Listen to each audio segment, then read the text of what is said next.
Well, that special report is up on our website, news18.com as well. Once again, at the top of 10 a.m., a very warm welcome. Good morning, I'm Anusha Soni, and we talk about this critical meet. The decks are cleared for India and US to link the landmark defense agreement today. India and US will sign the Basic Exchange and Cooperation Agreement, or what you call BECA. The deal will provide for the sharing of high-end military technology, logistics, geospatial maps between the two militaries. Information received under this agreement will be useful for the long-range navigation, missile targeting. Given the current geopolitical and especially the regional situation with the Chinese presence, the data will be relevant for the Indian borders. So joining us on the broadcast in some time would be my colleague Shreya and Maha, who would help us understand different perspectives. One is, of course, the bilateral talks between India and US, the deeper trade ties between the two countries that bolster the relationship. And trade these days, it is abundantly clear with the Chinese aggression and the expansionist policies that trade is not at all divorced from the strategic and the defense interests of any countries. Trade has been one of the biggest weapons that the Chinese have been using across the world. So despite the bittersweet relationship between the US and the Chinese, the US administration is increasingly working to decrease its dependence on the Chinese imports and the manufacturing that happens in the country. Ever since the virus broke out, it has been a critical concern. We have seen heated exchanges between the Chinese and the Americans. Shreya Dhondial with us on the broadcast. Shreya, you know, in the 21st century, in 2020 specifically, it has become very clear that trade and defense are very keenly interlinked with India, especially with the Chinese expansionist policies across the world. Help us understand on the defense front, which are the critical areas we are seeing right now, which will be crucial for the regional stability as well. You know, the one area where the Americans and the Indians are looking at greater cooperation is the Indo-Pacific region. And what is the Indo-Pacific region? The Indo-Pacific region is the Indian Ocean region, and it is the Central and the Western Pacific Ocean, which includes the South China Sea. And you know what the Chinese have been doing in the South China Sea. They have been bullying smaller nations. Essentially, they say that since it's the South China Sea, it means it is ours. We lay claim to all territory, all minerals, all fishing, etc. in the South China Sea, which which other countries are not okay with. So they have been bullying nations like Indonesia, like Vietnam, like Maldives, etc. in the South China Sea. So what India and America are looking forward to is greater cooperation in the Indo-Pacific region. How do you do that? What is going to happen today is that a maritime, if all goes well, if all details have been worked out, then a crucial maritime agreement which shares intelligence, which shares maritime intelligence with each other will be signed. It is called MISTA. And it is MISTA will specifically look at maritime cooperation between the two navies for safe navigation in the entire Indo-Pacific region, to maintain peace in the Indo-Pacific region. So that is one. Maritime cooperation will be expanded post this visit is what we are being told. We'll speak about the Malabar exercise in the Quad in just a bit. The second big military pact, the second big military agreement that will be signed today is BECA. Now, BECA has been in the making for the last 10 years. India and America have been debating whether to sign it or not for the last 10 years. There were some concerns here in India about, if it will have an impact on our security, etc. All that hesitation has been worked upon now. And today, when, the four ministers, in the presence of the four ministers, BECA will be signed. What is BECA? What BECA will do is, essentially, it will allow the Indians, whether it's the Air Force, whether it's the Navy, whether it's the Army, to use US geospatial data, maps, data, satellite imagery, etc., for greater precision strikes. And this data will come to us real time, which means if you want to hit an enemy target, there will be greater accuracy as far as your own assets are concerned, which means drones, which means missiles, etc., because you have that geospatial data that is coming to you real time, which means you know exactly where your target is, how it is moving, etc. B, what BECA will also do is BECA is essentially a precursor to greater cooperation between both the air forces. It is also the precursor for India buying US armed drones, which we have been wanting to buy for some time now. So with BECA, all four foundational military pacts have been signed with the Americans. We are defense partners with the Americans. With all the defense partners, they signed these four big military foundational agreements. All four have now been signed by India. The previous three had been signed earlier. BECA will be signed today, which means the fourth has been signed. which essentially allows for greater cooperation between the two countries militarily, which Yeah. also will lend itself to the fact that India will now be in a position to buy many more weapons platforms from the United States of America, something that America wants, given how business-minded it is. Absolutely, Shreya. Shreya Dondia laying down the details for us, how BECA is crucial, how the maritime security arrangement can be critical for both the countries and especially for the ASEAN nations as well. Ambassador Rajiv Dogra is joining us on the broadcast. Maha Siddiqui is also with us, getting us more perspective on that. But Maha, before I come to you, let me quickly take in a word from Ambassador Rajiv Dogra as well. Ambassador, trying to understand from the point of view of the relationships that have existed between India and US, Maha has been pointing out in her reportage that under the Trump administration, they have become pretty transactional in nature. Have the Chinese, their expansionist policies in the region in a post-pandemic world, have made the US administration rethink? And at the time of elections, how critical could these meetings be, Ambassador Dogra? Well, number one, Trump, of course, is vocally transactional. But the fact is that America has always been wanting to sell more and more of its equipment, especially defense equipment, to any which country. India, being the latest and largest customer in the world, has attracted more attention from America in recent years. Earlier, India was a reluctant buyer of American goods because it was supplying massively to Pakistan and it was inclined very favorably to China. And that is the reason why over the last 10 years, India was also reluctant to sign these foundational agreements on defense with America. But the big change in the picture, both for America and India, is a new entity called Dangerous China. Which is aggressive in its behavior as far as India is concerned, both to its north as well as down south on the sea. As far as America is concerned, America is worried that China is so aggressive that it will fundamentally alter its position in the world affairs, including in such crucial interests as South China Sea, Taiwan, Japan, Philippines, and so on. So that is the big difference. And as far as signing it now or having this important 2+2 meeting now is concerned, I think we must take into account the fact that US president is there for another roughly 2 months and more after the elections. So till the date he signs off and a new president takes over, he is in charge and he is in control. The other thing that we must remember is that whenever important issues are undertaken by, let's say, an outgoing president, that's right, the team of the incoming president, whosoever it is, whether it's Trump or Biden in this case, is also kept in the loop. So it's not as if a deal is signed today, it will be written off if the next president takes over. All right, let me take in a word from Maha Siddiqui. Lieutenant General B.S. Jaswal is also joining us on the broadcast.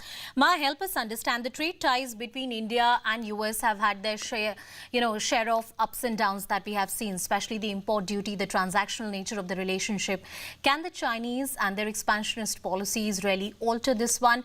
What are we looking forward to? On the defense front, on the strategic defense fronts, there are some very critical pacts, as Shreya was pointing out, that are all set to be signed. BECA, that was in the making for the last 10 years, has now been fortunately finalized, and that is a very critical step for the regional stability.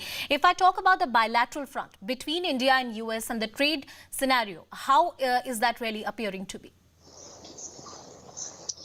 Well, we have been waiting for a trade deal forever now. I mean, it's been over 1.5 years since the talks have been on over finalizing some sort of a trade deal, and that has not materialized. So that speaks volumes about where the decision with regards to trade aspect goes. But clearly, the situation has been altered because, Anusha, as you can clearly see, Donald Trump, who was so vocal about India over issues such as tariff, which India constantly said were well within permissible limits of the World Trade Organization. He India of benefiting, not just India, even China, of benefiting out of the United States. That tone and tenor has now been softened against India. We haven't heard him railing against India as far as trade issues are concerned, even though India and the US have not, or even for that matter of fact, a mini Siddiqui getting us that perspective. We'll try and fix that issue, that there's a problem with that connection. Meanwhile, let me take some points to Lieutenant General B.S. Jaswal, who's with us on the broadcast.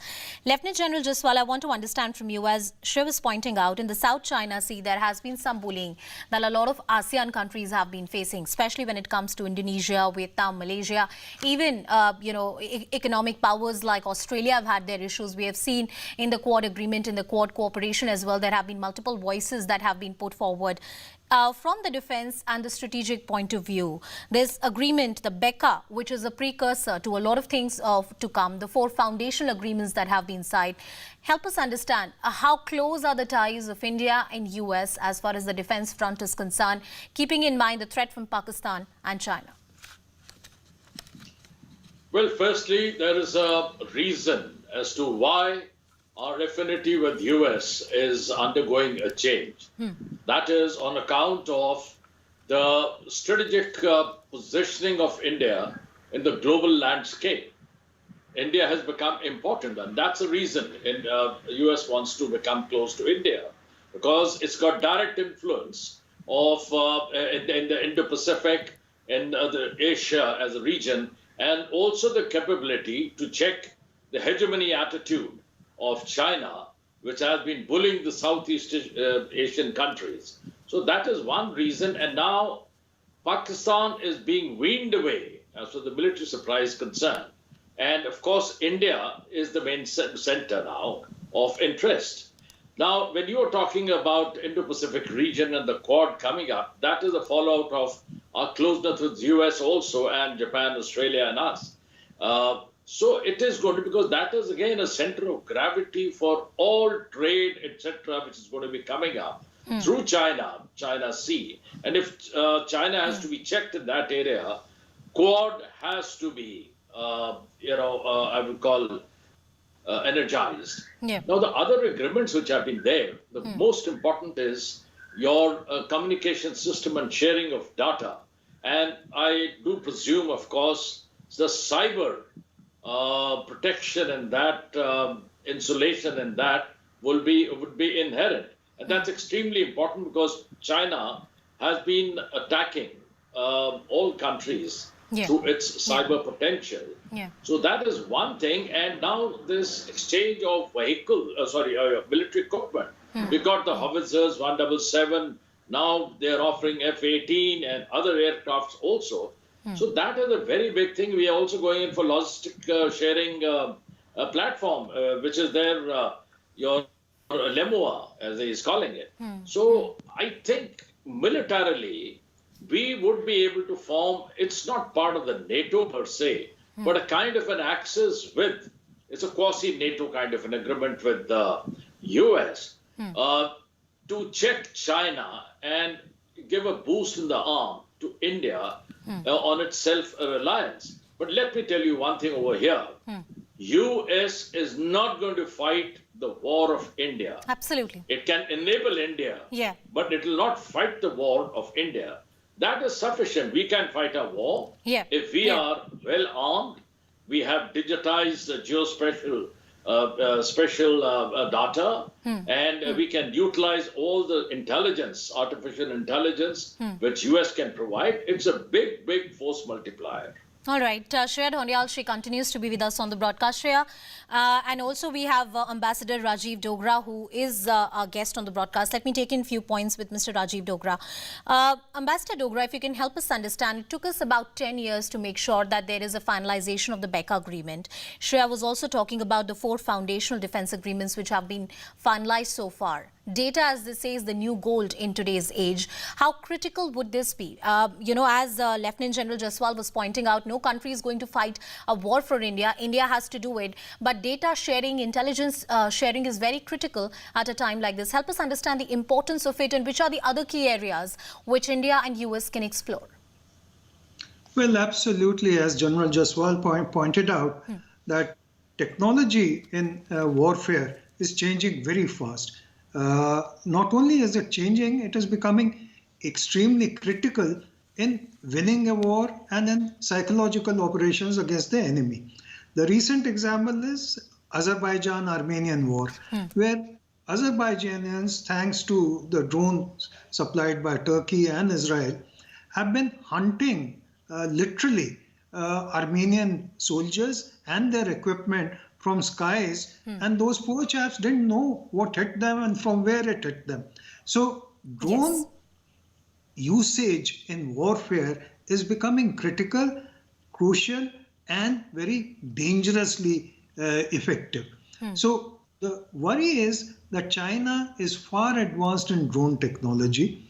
So the Indo-American agreement called BECA is one major step in that direction, because it will allow us to get drones which can be armed and which are armed. And also the best and the latest in terms of information on geospatial front, which again very critical. So all these are new factors, as I said earlier also, which were not there in the last 10 years. And the last 10 years, our reservation was we do not want to be allied too closely with any country, including America. But China has changed that picture. China's perception is as great now for America as it is for India. So on defense field, neither country, neither America nor India has any other option but to step closer together. And Quad is another dimension of the same issue. So we are racing towards a closer and closer embrace. But at the same time, we're taking care not to call it a relationship of alliance, again as General Jaswal referred to. So I think we are on safe grounds in that respect, that we are not an ally of any country, but we are a close partner of both Quad and America in facing this new threat that not only this grouping faces, but the entire world faces, except for Pakistan and North Korea. Absolutely, absolutely. As Rajiv Dogra was pointing out, that China, with its expansionist policies, with its aim of altering the world order, has been a threat. And clearly, India-US closer defense cooperation is going to be very critical, not just for our country, but also for the regional stability. Thank you, Ambassador Rajiv Dogra, Lieutenant General B.S. Jaswal, Shreya and Maha, for getting us all that perspective and voices. Those are the critical things, critical aspects we should be watching out for today. CPI, meanwhile, has opposed the agreement with US, arguing that the deal will adversely impact India's neutral foreign policy. Listen in to what the leader from the left party had to say. They are trying to drag India into the military alliance in Indo-Pacific region, and this will adversely impact the independent foreign policy positions of our country. Our party urges upon the government not to go ahead with any agreement. All right, that bit in